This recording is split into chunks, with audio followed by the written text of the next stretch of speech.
we are happy to listen to the lecture. Please, Bob. Okay.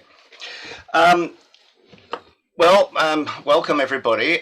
This afternoon I'm going to introduce you to some work that I and my colleague Alexander Farnsworth, who is a climate modeler, have been doing primarily at the invitation of the BBC. At least the modeling is mostly stimulated by questions that they were asking, but the background information is based on years of collaboration with people in Russia. And I've included Alexei here as an author because a lot of the, whether he likes it or not, many of the ideas have evolved and as a result of discussions with Alexei, sometimes over Gritschka, wild mushrooms and vodka.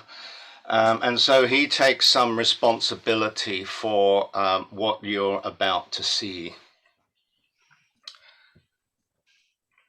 Just a minute. So, the Maastrichtian, it wasn't a particularly warm period. If you can see here, the Aptian-Albion interval is quite cool. This is based on a range of different proxies and modeling. And we rise to a peak warmth in Cenomanian Turonian, and then throughout the rest of the late Cretaceous, global mean surface temperatures cool significantly. And here we are in the Maastrichtian. So the Maastrichtian was one of the coldest intervals since the late Aptian, early Albion. Sea levels were generally high but declining. There's a lot of controversy over exact sea levels, but most people agree that sea levels were falling in the Maastrichtian, and this is significant because major seaways like the Western Interior Seaway were open at the beginning of the Maastrichtian but became closed towards the end, affecting obviously heat transfer around the planet. And we also see, running up to the KPG boundary, we see a lot of instability in the climate system, whether it be at mid or high latitudes in the ocean or on land. The ocean interpretations are slightly to be taken with a pinch of salt, as it were, because you can see they assume an ice-free world and normal salinities.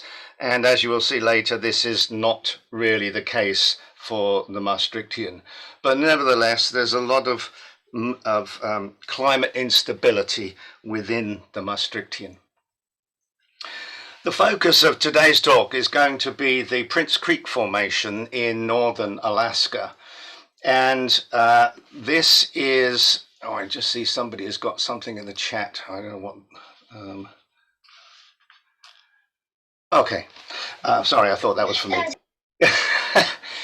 The focus is going to be the Prince Creek Formation, which is on the north coast of Alaska, and this represents some of the closest land to the North Pole in the Maastrichtian that we know existed. The paleolatitude was between 80 and 85 degrees north.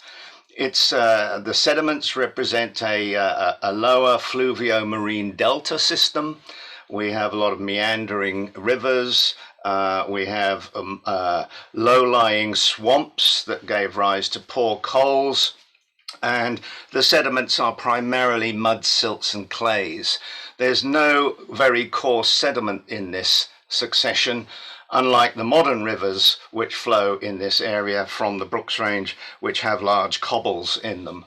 So there is no evidence that the Brooks Range was particularly high, and certainly wasn't undergoing the same kind of erosion processes that we see today. But looking at the sedimentology, there's evidence for very seasonally variable discharge. So we have a lot of flooding events. And you can imagine some seasonal flooding, such as you might see along the Lena River today in Siberia.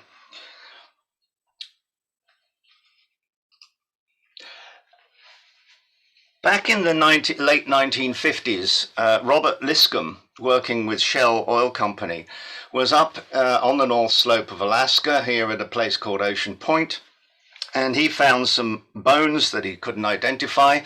They went into storage in Shell for quite some time, and in the late 1970s, Liscombe gave them to a then colleague of mine, Chuck Repenning at the US Geological Survey, where I was based. And Repenning recognized these as being dinosaur bones. And in the mid-1980s, I was doing some work floating along the Colville River here, collecting plant fossils, and joined with a team at Ocean Point. And within literally 20 minutes, we filled several buckets full of bones, these hadrosaur bones that had just been washed out of the cliffs. And on a subsequent trip down the river, we found this horn core of a Pachyrhinosaurus or Styracosaurus, and slightly higher upstream at the companion Maastrichtian boundary. This resulted in us publishing a paper in Science in 1987, introducing these polar dinosaurs to the world, as it were. And that led to quite a lot of subsequent work being carried out. And we now know that not only do we have skeletal remains, but skin impressions and trackways and other elements of the fauna, such as insects and so on, all point to a very thriving polar ecosystem at this time. We've also been able, since 1987, been able to more accurately date this succession. There are 70 million year old bentonites within the succession, so we know that we are in the early to mid Maastrichtian at this point in time. The KPG boundary, incidentally, is subsurface in this area, but we know where it is. Anyway, this led to quite a lot of speculation about what the dinosaurs were doing, what their ecology was like, not the least because at these high paleo latitudes, 82 degrees north, for example, Prince Creek fauna, we have at least 120 days of continuous darkness in the winter, bounded by 15 days of twilight in the spring and 15 days of twilight in the autumn. Now, this light regime, of course, assumes that the magnetic pole, which gives us the 82 degrees north, and the rotational pole are congruent. And in 1987, Anne Lotties did a study showing that based on the distribution of climatically sensitive sediments, that the rotational and magnetic poles were roughly congruent in the Maastrichtian. So there may be some uncertainty about the exact length of day of the darkness period, but it was significant, probably 1/3 of the year. And this led to speculation about what the dinosaurs did during the winter period. Obviously, it is relatively easy for large-bodied dinosaurs, such as the hadrosaurs, to migrate. And in fact, if they were living in very large herds, maybe 1,000 individuals in a herd, they would have to keep moving because they would very quickly use up the food resources. So Alexei and I speculated that the large-bodied dinosaurs could well have migrated down the Western Interior Seaway, shown here open in the early Maastrichtian, and they would keep pace with not only daylight, the availability of daylight, but also temperatures in the winter above freezing. So here we go on our journey south, between end of August, when they start their journey, and end of November. And when they arrive down here in the south, the cold month mean is still 3 degrees C, and they have 4 hours of sunlight, direct sunlight, in every 24. And of course, down here, there's plenty of evidence from the plant fossil record that we have broad-leaved evergreen taxa, so there's plenty to eat. However, 2021, Druckenmiller et al. Published a paper in Current Biology that represented a number of years of collecting at the same Ocean Point locality where we collected in the 1980s.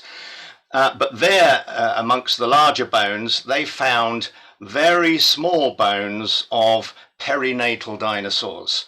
So here's the head of a pin, and here are some vertebrae, for example. And these appear to have come from a range of different dinosaur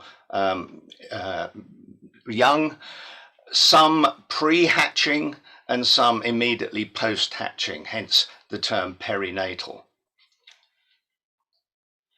And as well as the bones, they've also found a number of teeth. So here we have an adult tooth, and here we have a perinatal tooth of different kinds of dinosaurs. And along the bottom here, we've got the D is a leptoceratopsid, E is a hadrosaur, another ceratopsid, and here we have a tyrannosaur. And amongst the tyrannosaur remains, the juvenile here is what they call a young of the year. In other words, a young hadrosaur in its first year post-hatching. So there are many different body types represented in the Prince Creek Formation, representing ceratopsids and hadrosaurs, very large forms, as well as small forms. Now, it's no problem for the small forms, in a sense, to overwinter, partly because they can easily find shelter under foliage, dead foliage, or even burrowing. The larger forms, especially the herbivores, where you have the meat eaters running around as well, finding shelter would be difficult, hence the assumption that they may have migrated. And if you look at the hadrosaurs, in fact, young have been found across many different sites in North America, going down to Hell Creek here. So all across that western interior seaway margin, we find perinatal dinosaur remains.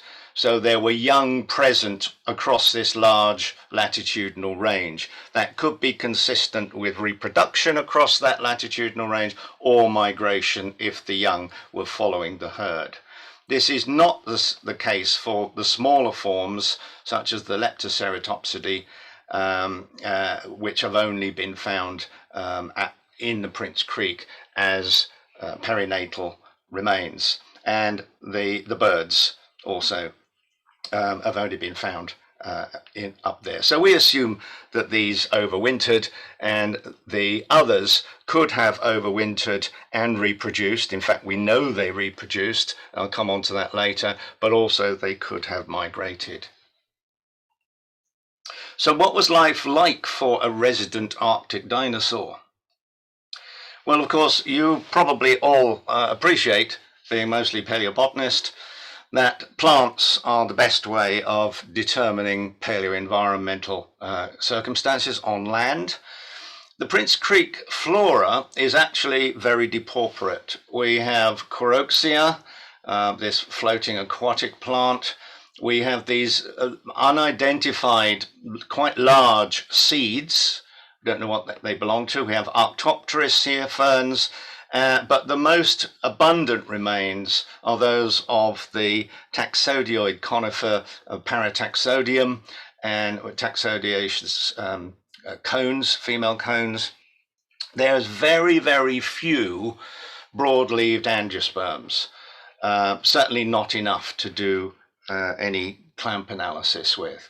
But this diagram here just gives you some idea of all the different localities along the lower Colville going up to Ocean Point up here. Amongst all the plant fossils are fossil wood remains. And here is a cross-section of a Cenomanian tree trunk, and again from the North Slope, paleolatitude around 75. And you can see here that there are very broad growth rings and a very narrow late wood production compared to summer and spring wood production. And tree rings are important because they are the closest proxy we have to paleo weather. And I say that because on average it takes about 3 days to form a wood cell under these circumstances. So you're almost getting daily fluctuations in growth conditions recorded in the form of whether or not we've got false rings, for example. So this obviously was a very, very good year for tree growth. Other years were less benign. So we got evidence just in this slice of highly variable year to year fluctuations in growth conditions. And in some years, there's hints of false rings here with these sort of dark stripes in here. So some years, not only was the growth period less benign, but it fluctuated throughout the summer. If we compare that to the Prince Creek wood, what we find is that the rings are much, much narrower, the genuine rings, and almost all annual rings are interrupted by false rings. So there's an abundance of false rings. So not only were the summer growing conditions far less benign than they were in the Cenomanian, but also the summer was stop-start as far as growth or wood production is concerned.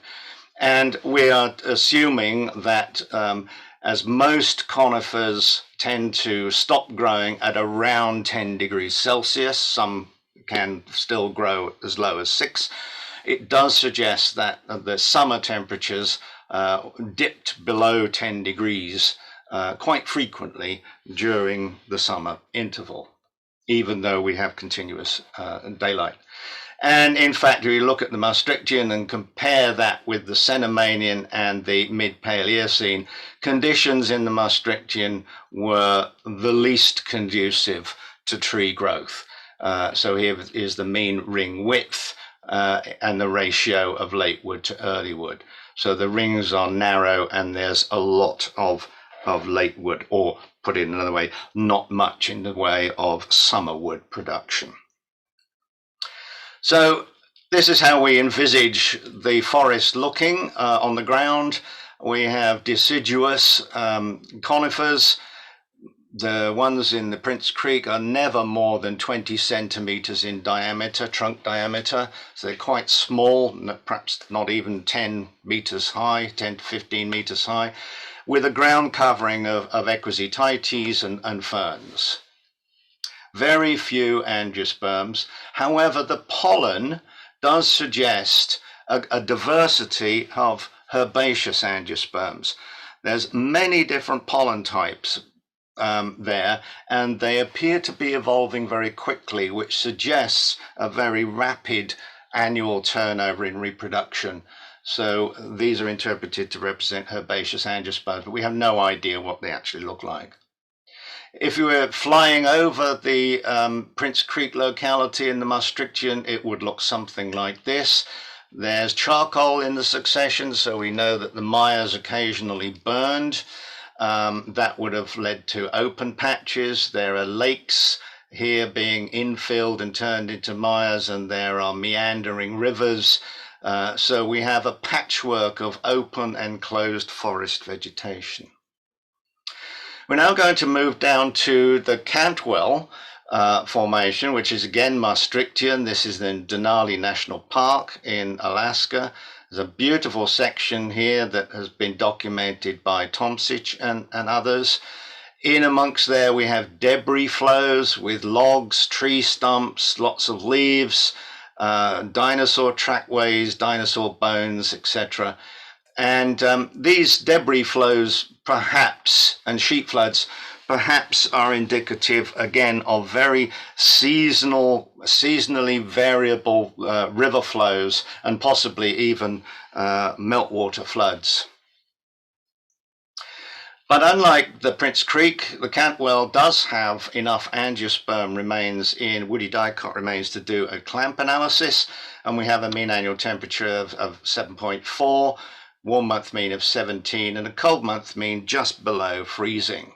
So these dinosaurs were exposed to sub-freezing temperatures. We go across to Coconut now. Some of you will be very familiar with this. There's a much greater diversity of taxa here. variety of different conifers, cycads, ginkgophytes, and a vast array of broad-leaved angiosperms, taxa, including evergreens.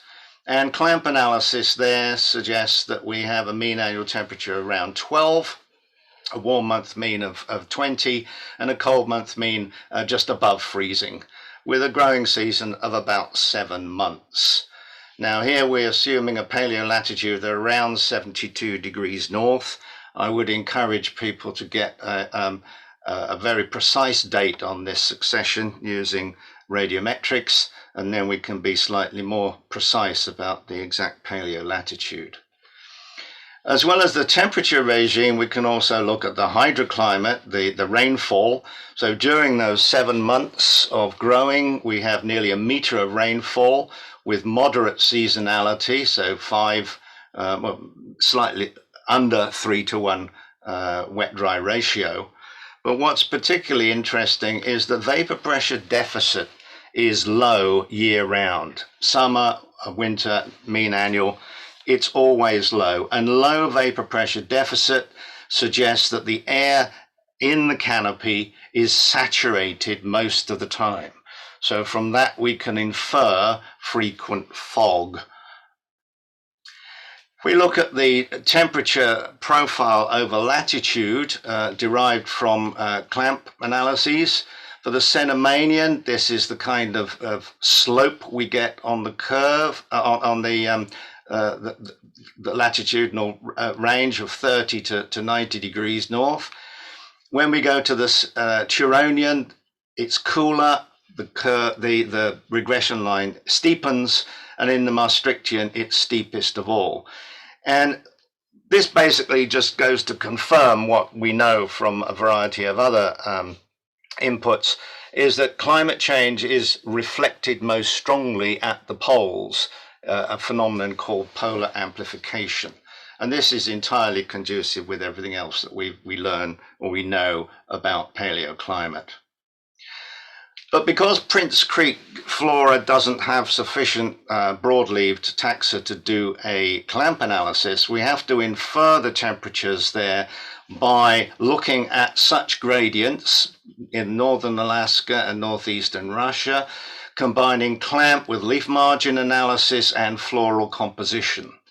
So putting all that together, we come up with a mean annual temperature of 6.3 plus or minus 2.2 degrees Celsius for the Prince Creek, a warm month mean of 14, so it's quite cool, and a cold month mean of -2. So again, like Cantwell, our cold month is below freezing. So there will be days where the temperature is above freezing, and there will be days where it could even go down to -10. And yet we have these dinosaurs, including young, living in darkness for 3 months of the year. But not only that, again, looking at the vapor pressure deficit, doesn't matter whether you're in the Cenomanian or the Maastrichtian, above 70 degrees paleolatitude, all of the vapor pressure deficits are below 2. And that suggests that we have very frequent saturated air at ground level above 70 degrees paleolatitude. So this is how we envisage the Prince Creek forest looking from the interior. This is actually based on Metasequoia plantation in the Beijing Botanical Gardens, which they have to artificially mist in the summer. Because this taxa, and we infer the same thing for Parataxodium, is very sensitive to dry air in the summer. So this basically all fits with what we understand to be the low vapor pressure deficit in the Maastrichtian. So Alexei and several of us put together this graphic and published it in 2016, where we combined the daylight regime with the temperature regime. And basically the blue ring here is between 0 and -10. the outer ring is above 20.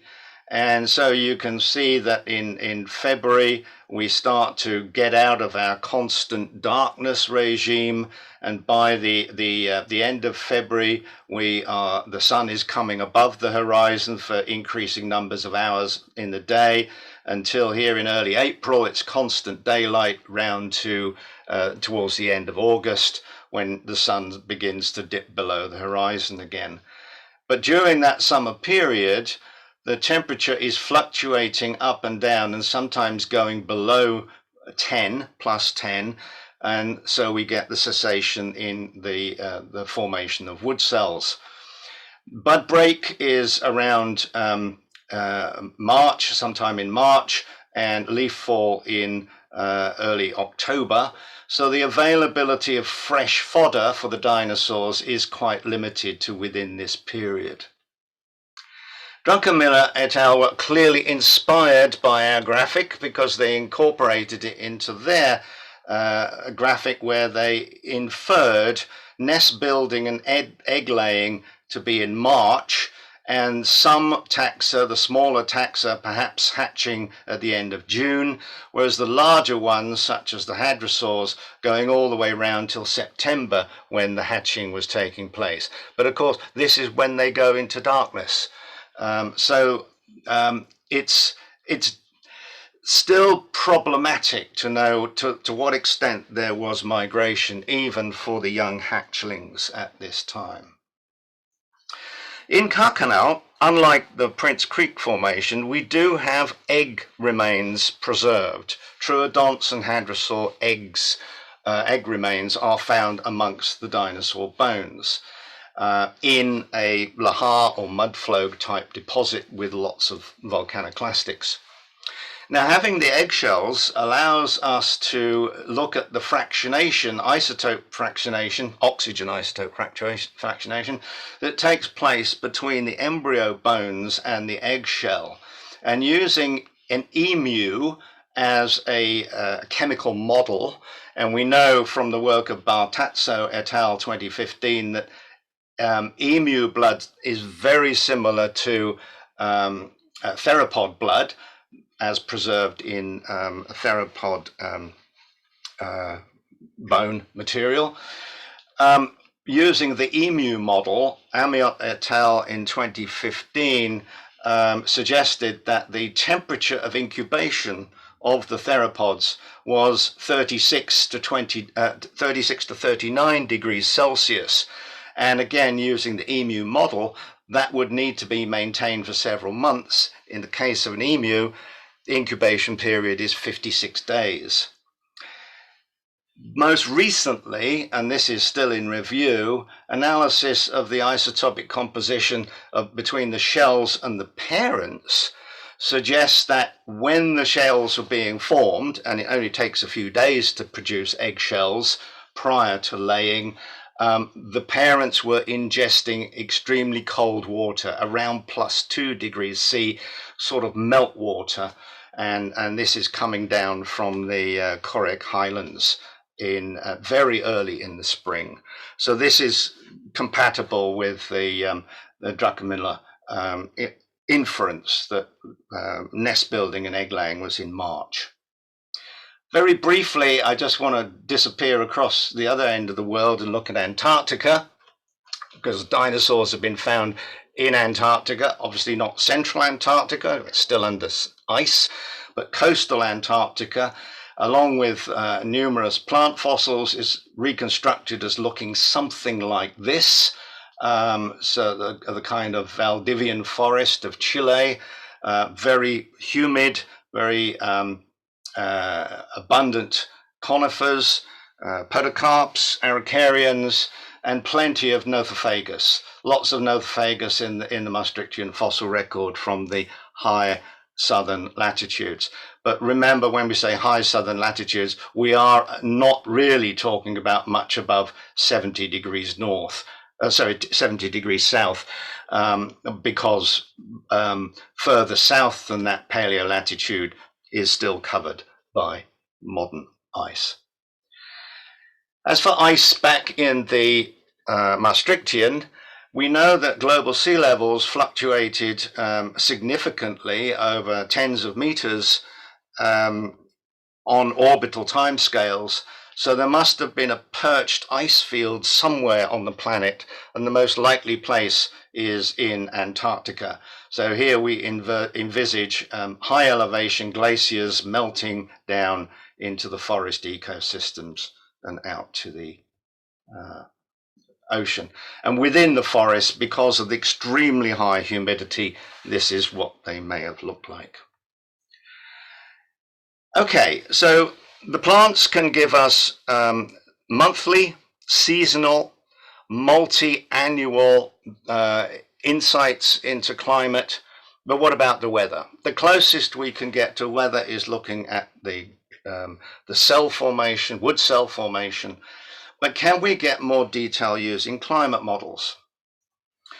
One of the problems with the climate models that have been used for since the 1980s, when people first started looking at the Cretaceous using climate models, is that there's always been a mismatch, particularly at high latitudes, between the models which want the high latitudes to be cold and the proxies which say they were warm.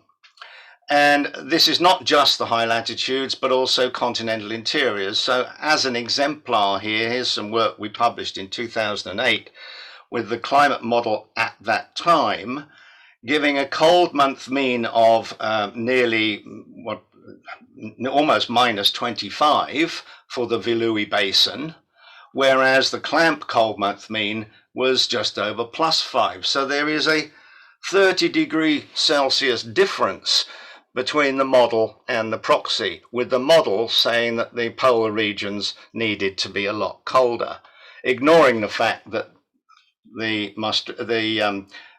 Cretaceous succession here contains palm pollen, for example, a number of taxa which are incompatible with these very cold temperatures. Now, this became known as the cold continental interior paradox and went along with the polar amplification issue. The models wanted to make the equator to pole temperature gradient too steep. So if you warmed up the polar regions in the model, then the tropical regions became unrealistically hot. Well, we think we've now cracked that problem. We've recently been looking at the invitation of the BBC for this new series, looking at much higher spatial resolution. So instead of 300-kilometer box sizes in the previous model, we've gone down to 60 kilometers. But we've also incorporated new and improved cloud physics, and that has made a world of difference.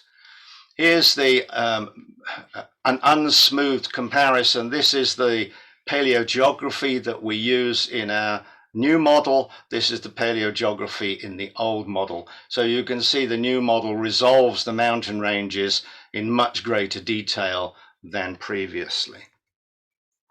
What we've also done is we've done a proper spin-up of the oceans. Now, it takes many thousands of years for the oceans to come into thermal equilibrium.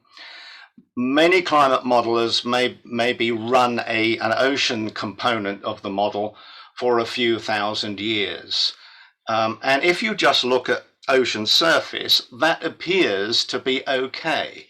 I want to focus our attention here on the light green through to light blue, because this represents Cretaceous model runs. So we're Albian through to Maastrichtian here. So these are all Cretaceous runs. So you can see even in the surface, after 8,000 years, the oceans are still warming, okay, on the surface. If we go down to mid depths, 670 meters in this instance, we can see that continuous warming even clearer. So at 10,000 years, the oceans are still warming. In other scenarios with different paleogeographies, for the Eocene, for example, we get different responses. But the bottom line here is that you need to run your oceans for at least 10,000 years. And here we've got the deep ocean. And here, in some instances, the deep ocean is even showing signs of cooling even after 11,000 years. The models you are about to see have been run for 20,000 years in 30-minute time steps. So you can imagine the amount of computing effort that's gone into this.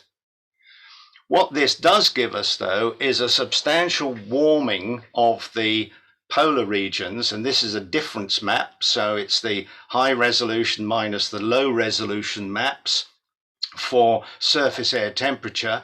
And you can see we have a roughly 2 to 5 degree warming across all of the Arctic, and even more warming, up to 10 degree warming in Antarctica. Correspondingly, we have a cooling in the tropics. So this new model is giving us a flatter equator to pole temperature gradient, just as we have been wanting for all these decades. And finally, the models are singing the same song as the variety of climate proxies, whether it be plants or isotopes or whatever. And we can see this warming here. Here we have land warming in the polar regions, much warmer than the old model, and much cooler at low latitudes. Incidentally, the precipitation also goes up in the new model at low latitudes and varies slightly at the polar regions. So it changes the temperature and the hydrological regime. So let's now look at some of the outputs from these models. And here we are stepping through January in 1 hour time steps, looking at the surface temperature. Now you can see we get flushes of heat in the low latitudes, representing the diurnal temperature cycle, where the sun is rising and setting each day. Whereas if we go to the higher latitudes, that the sun is below the horizon, we see much less in terms of those temperature fluctuations. But we can see these cold areas sweeping across. So here we're down to below freezing here in Prince Creek. So we've got just a cold spell moving through. The ocean is staying moderately warm at above freezing, 2 to 6 here. But on land, temperatures are going above and below freezing, just as we inferred from the plant fossils. If we go to the summer, the land is much warmer now, and we've got temperatures up in the 20s. Just as we inferred. Perhaps the model is now still maybe a tad on the warm side, but we are looking nevertheless at much closer temperatures being given by the model compared to what we used to have. But over the ocean, the temperature is still staying somewhere between 2 and 10 degrees. So the ocean is this huge buffer. Let me see. Yeah, there we can see temperatures in over here in China really getting very warm in the 50s, for example, in the summer, in the northern summer. Snow depth, these are monthly accumulations, and you can see that Prince Creek just gets snow deep enough to be measured in terms of a monthly accumulation in late winter.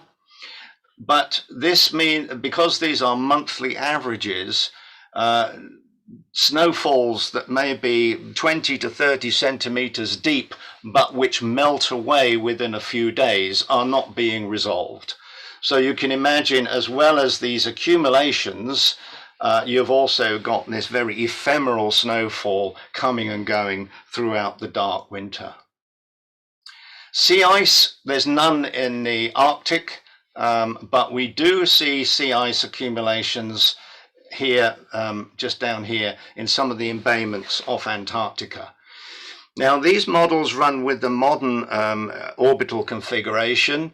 There are orbital configurations within the Maastrichtian, as in the last few thousand years near present, where conditions would be even more conducive to sea ice formation. So we can imagine our dinosaurs living through even more extreme conditions than the model is representing here. The old model, low resolution model, was intriguing because it suggested that in the Maastrichtian there was a near permanent polar cloud cap. So here we have clouds. The red color is nearly 100% cloud cover. So you can see all during the winter months in the Arctic, there is a near permanent cloud cap extending down to around 60 degrees latitude. And the only respite from this is in the summer months, where we drop down to something like 10 to 20% cloud cover very briefly. And in the new model, we see exactly the same. So here we are looking at monthly time steps. The clouds in the polar regions are there nearly all the time. And in the northern summer is the only time when our Prince Creek dinosaurs would have stood any chance of seeing the sun. And even then, it was 20 to 40% cloud cover. Not only that, but here is a plot of fog, i.e. clouds on the ground. And you can see that our poor dinosaurs up in the Prince Creek Formation are living within not only total darkness, but also thick fog. So you can see these fog banks coming and going. Sometimes they travel at 15 meters per second, because that's the wind speed. And they come and go rapidly. So 1 minute you can see, the next minute you can't see, even though, even in twilight conditions. We can see fog in upwelling areas and anyway, all good stuff. In June, we can see that we have relatively little fog over land, but the fog remains dense over the warm Arctic Ocean. And these major cloud banks here, or fog banks, would be quite some sight. So you can imagine a dinosaur under its semi-cloudless sky in June, looking out towards the Arctic Ocean and just seeing a wall of fog over the ocean. Visually quite stunning, I would imagine. We can look at rainfall. Here's hourly precipitation, and you can see big storm systems piling up. You can see a lot of wet weather going into the southern side of the Brooks Range here. Not a lot actually in our Prince Creek locality in terms of convective rain. Anyway, we have to go to different times of the year to see that. But also we can combine rain and fog. So here's our poor dinosaurs up in the Prince Creek. It's fortunately not raining or snowing in the beginning of January, 69 million years ago, but they are in dense fog. And if I was to let this run out for the whole year, which we don't have time for, you would see that sometimes in the winter it is snowing and fog, and the fog is moving quite fast. And finally, or near finally, we look at hurricane potential. Here's the modern day, and in this metric, it's not even sensitive enough to show Atlantic hurricanes, which we know occur today, but they're not showing up. We do see the Pacific typhoon systems. But look, here is the low resolution for the Maastrichtian. We've got much more propensity for hurricanes in the Maastrichtian world. And our new high resolution model, it just intensifies this. So at low latitudes in the Maastrichtian, you would have had a number of very intense and hurricane systems moving through.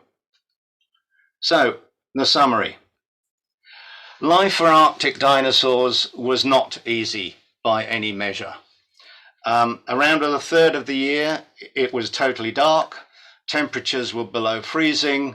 under a near permanent polar cloud cap. So all those reconstructions you can see of polar dinosaurs under the aurora, nonsense, they'd never see the aurora because it was cloudy all the time. And blundering around in dense fog. Fog which is not only predicted by the model, but also suggested by the paleobotany. Despite this, we have many taxa, both large and small, apparently overwintering, reproducing up there. But when they did reproduce, their reproductive cycle must have demanded really quite sophisticated nest management, because they had to raise the incubation temperatures around 20 degrees Celsius above ambient, not just for days, but months at a time. And in order to benefit from the summertime, their egg laying would have to be very early in the spring. And that's what we saw from the isotope data from Cabot. This doesn't mean that long-range herd movements were impossible. Indeed, they were likely for the larger species simply to access the necessary food resources. They would have, in large herds, they would have to have moved around quite a lot. And the advanced numerical climate modeling that we're now managing to do matches for the first time proxy data and extends the proxy averages from monthly averages and seasonal averages into daily and hourly weather. And this is important because it's the hourly extremes, particularly at these high latitudes, that often determine the likelihood of dinosaur death or survival. And what I want to do now is just, if this works, show you the introduction to the trailer for this new television series. This is prehistoric planet.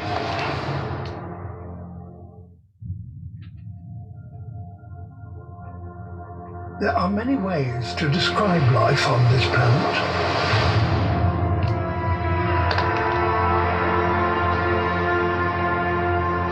Some creatures could be called magnificent, or monstrous. Perhaps misunderstood. But only a few creatures who roam this earth could be called all three.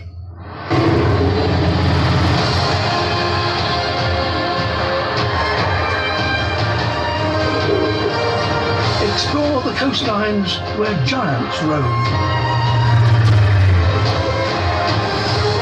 The desert where danger rules. And icebergs where survival is everything.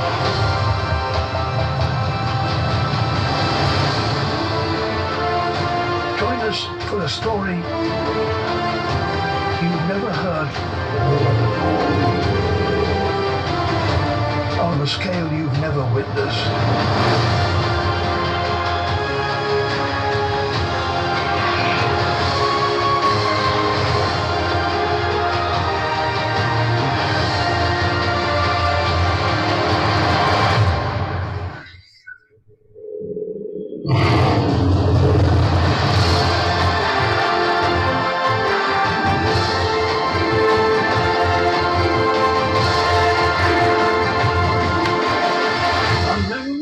Unexplained, unbelievable, until now.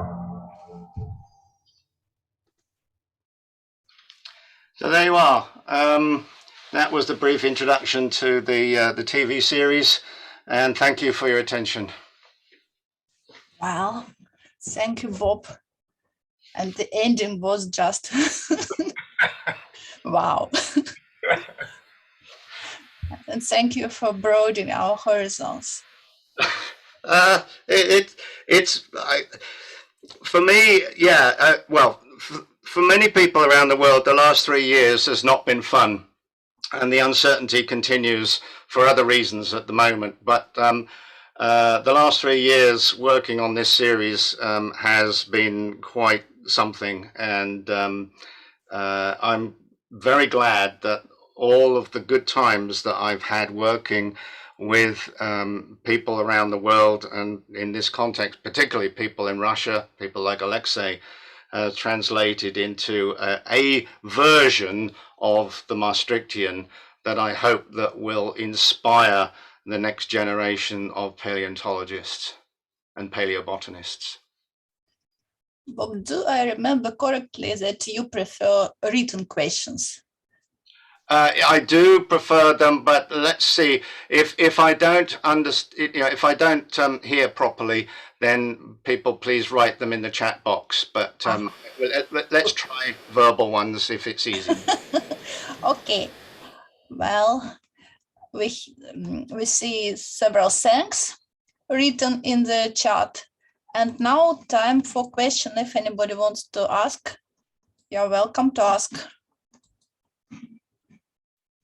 Right, switch on the phone and ask anything. Well, while people are thinking, I have a question. Okay. Is there any information about what did they eat? Any proof about it, like excrements or something like that? Yeah, in terms of the Prince Creek Formation, I'm not aware of any coprolite research. With the limited diversity of the flora, I think the answer would be they probably ate anything they could get hold of. So I would imagine that one of the most common foodstuffs for them would have been the equisetites.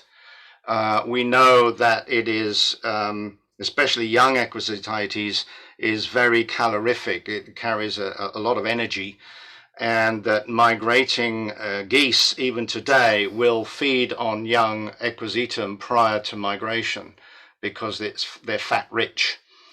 Even though the equisetum has got the phytoliths, etc. But these hadrosaurs, for example, they did evolve replacement tooth batteries. So just as animals browsing or grazing on grass today have to keep constantly replacing their teeth because their teeth get worn down with the phytoliths in the grass, the same thing is true for the equisetum, and the same thing was true for the dinosaurs. And obviously, the tyrannosaurs and the troodonts are eating the herbivores. We know that we have we know that the conifer forests at the Prince Creek paleolatitude were deciduous. There's very little evidence for any significant evergreen forms, although the microphyllous forms are very rare, but they do occur. The cupressaceous microphyllous conifers do occur. But you can imagine in the spring bud break or the flush of new growth in Parataxodium / Metasequoia, that would have been very easy for the dinosaurs to digest. So I imagine they were feeding on that, but very little direct evidence from the Prince Creek itself. Well, anybody wants to ask anything? Yeah, may I? Yeah, you're welcome, Alexei. Thank you. Bob, for some reason, dinosaur people, the people who study Alaskan dinosaurs, they all believe that they were not nomads. They stayed year-round in high latitudes. Yep. Any idea why? Why do they believe that they couldn't migrate? Well, the fact that you've got so many young perinatal dinosaur forms now being discovered, even in the Prince Creek, suggests that either the young migrate. Well, okay. Some of the bones are so small that they must have been formed or must have represent embryos within the egg. Mm-hmm. Other forms, like that yearling tyrannosaur, obviously is a hatchling. Now, a hatchling is not so much of a problem because even very small dinosaur hatchlings, we know they grew very fast because of the osteology of the bones. And we know that today we have migratory species like the caribou where the young are born and within hours they're following the herd. Yeah. A similar thing could be envisaged for the dinosaurs. What is problematic is where you find dinosaur remains that indicate nesting. And in some of the Prince Creek perinatal forms, they are too small to be hatchlings. So those bones and those teeth represent the embryos. The fact that we don't have the eggshells preserved in the Prince Creek is probably taphonomic. And don't forget that the Cacanaut is a bit special because there's very rapid deposition in volcaniclastics, allowing the preservation of the eggshells. Whereas in the muddy deltaic plains of the Prince Creek, conditions are slightly acid with all the organics, and the eggshells have just disappeared. So I am open to the fact that many species could have migrated, but I'm increasingly coming round on the basis of the Druckenmiller paper that a surprising number probably live there year round. Would it be possible that they were warm-blooded and viviparous? Yeah, it's possible. In fact, the dinosaur people that we've been working with on this series tend to prefer to think of the dinosaurs as being not cold-blooded and not warm-blooded, but something in between. They certainly seem to be very capable of managing their temperature, body temperature, whether it be cooling, where they're living in low latitudes, where it's extremely hot and in some places very humid. In other cases where the desert temperatures are in the 50s, they have these very complicated air systems within them, internal ventilation systems for moderating body temperature. And in the polar regions and the higher latitudes, there's increasing evidence for either down or feathers in many of these forms. Now, I showed the skin impression from the Cenomanian of the North Slope, and there was no indication there of any form of insulation other than perhaps subcutaneous fat. So there was no feathers preserved on that. Whether there was down initially that just has not been preserved, we don't know. Okay, as far as I know, for the modern large-bodied reptiles, temperature below +5 degrees C is deadly. They can't survive the temperature below +5. But in northern Alaska, in Maastrichtian, temperature could be down to -10 or -12. Yeah. They simply couldn't survive this temperature. You're thinking of them as being reptiles, and I think we need to think of them as being something different to reptiles. Well, we don't have crocodiles, for example, in the Maastrichtian. We do have turtles in the Cenomanian, but we don't have turtles in the Maastrichtian. So there's the groups of animals that are more easily allied to reptiles are not present in the Maastrichtian, but the dinosaurs are. Thank you. Okay. Well, one more thanks in the chat, and there are two questions. Could you look into the question from Olga Umnova? It is in two portions.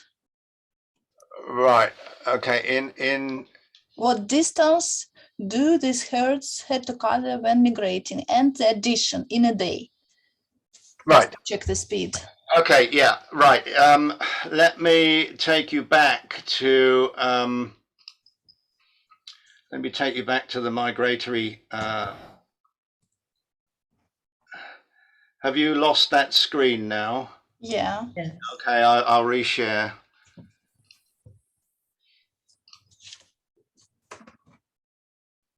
Okay, you see it? Right. So if you look at the text down here, which you may not be able to see, so I'll read it out. The total distance on this particular reconstruction is 1,500 kilometers over a 3-month period.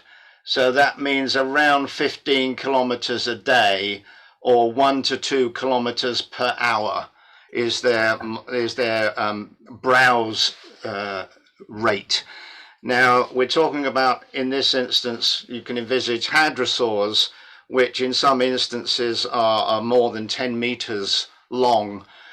Moving 1 to 2 kilometers an hour is not a problem, and they could do that easily, as a directed browse or graze. So they could eat and walk at the same time, not an issue. Even for small dinosaurs, maintaining 1 to 2 kilometers an hour is not a problem. We can walk faster than that. By the way, modern caribou, they migrate annually up to 5,500 kilometers. Yeah. I don't think for these larger bodied forms, I don't think migration is a problem. The question is, did they? And I would argue, despite what some of the dinosaur people are saying, I would argue that if you require several tons of vegetation each day and you're living alongside several hundred of your fellow dinosaurs equally wanting several tons of vegetation a day, you can't afford to stay in one place. You have to keep moving just to feed. And if the daylight and the plant productivity is directing you to go south in the winter and north in the summer, why not? And there's no obstacles preventing that. In the film, we showed dinosaurs up in the mountains because the mountains butt right close up to the western interior seaway. There's no reason why they shouldn't forage, not just in the coastal regions, which may be subject to spring flooding, but also move on higher ground as well. So there's a lot that's suggesting that the dinosaurs, the larger ones with the high food demands, would had to have moved around anyway, and going north-south is not is a sensible thing to do. Put it that way. Thank you. And one more question from Evgeny Karasyov. After this excellent report, it seems that all aspects of the climate in the Cretaceous have been studied. I disagree. No, a model is just a model. It might be wrong. It's the best we have, and I say that what we've managed to do is improve the model performance. But what we in the process of making this television series, what we've tried to do is compare the model output, not just for the Prince Creek, but for all the different other locations around the world where the scenes are set. So Madagascar, for example, Central Asia, South America. Whenever we've done that, we've found that the model and the available proxies are very close. But, there's... I think the modelers would agree that the model is just that. It's a model.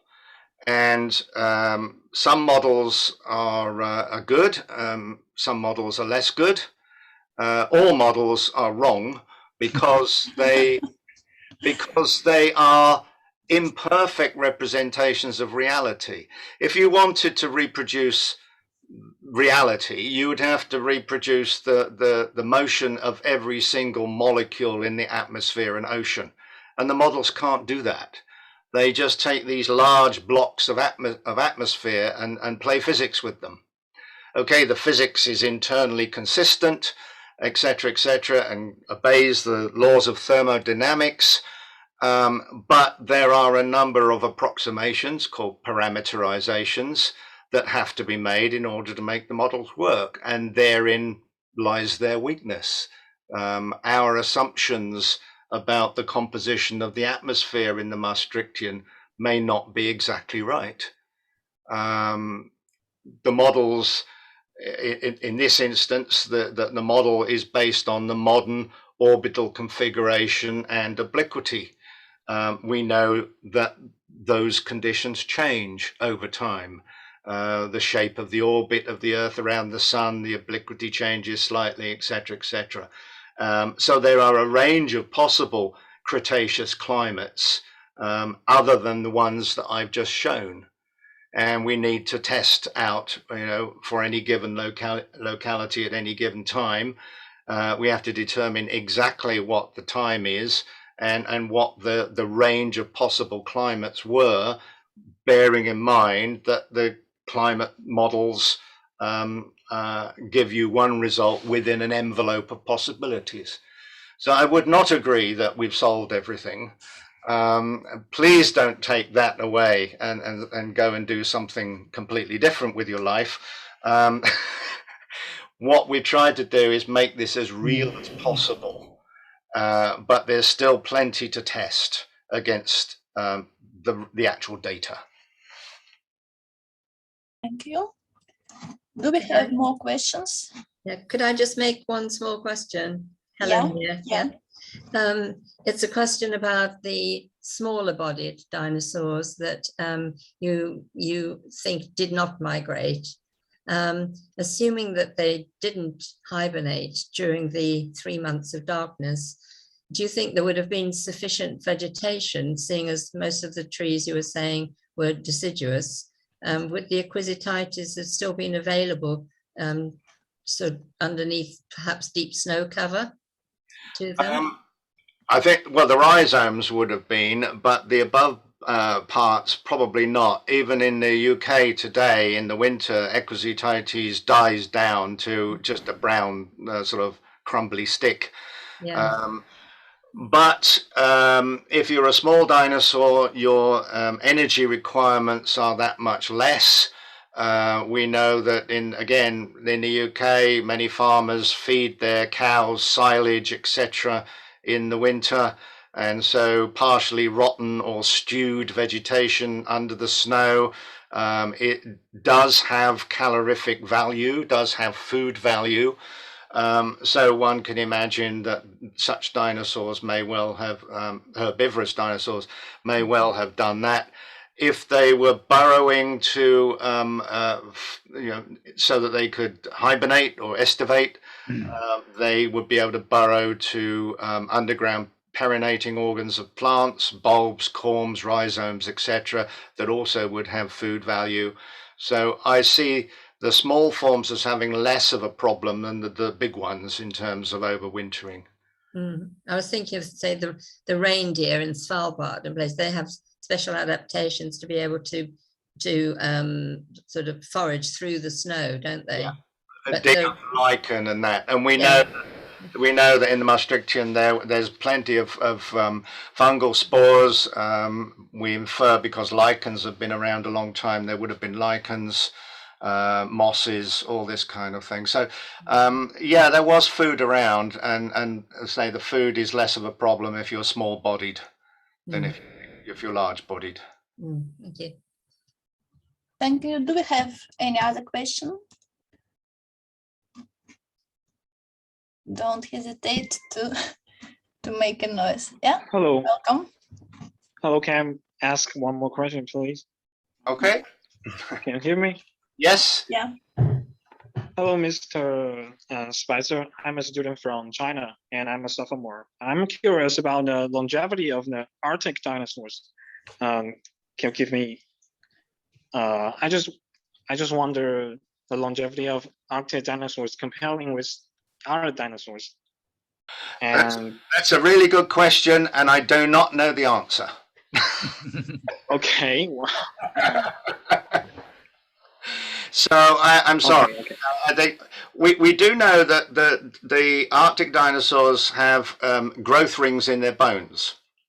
So we know that there's a seasonal fluctuation in the quality of food or their metabolic activity. That does not, however, mean that they overwintered, nor does it mean they migrated. You can get those variations in growth caused by both mechanisms. All we can say is that the dinosaurs lived for a number of years, but whether or not we have all of the growth phases represented by those rings, I just don't know.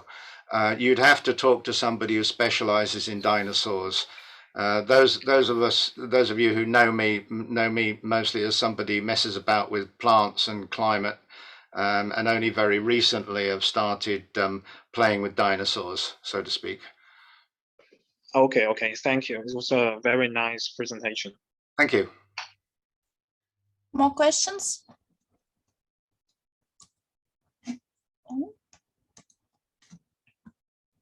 It seems that it was the last one. Well, if Okay. yes, thank you so much for your presentation. It was a pleasure to listen to. Thank you very much, and I do hope you get the opportunity to see this this series one way or another. I'm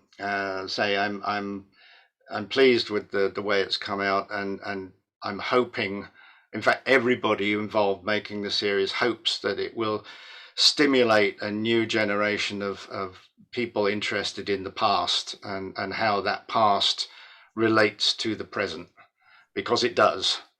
This is a world that we are returning to as the Arctic warms, and we need to understand what the consequences are. So if we don't like polar ice caps at the moment, it's not just going to get nice and sunny. Large parts of Russia are going to be shrouded in cloud and fog for most of the year. Do you like that idea? I'm not sure. I prefer sun. Western Siberia will be covered with ocean. Yeah, this is true. Wow. As will London, so it's not all bad, is it? Okay, well, look, thank you everybody for. Thank you, Bob. And there are Thank you, many Bob. thanks in the chat. All right, okay. Thank you very much. Before leaving. Bye bye. Bye. Bye.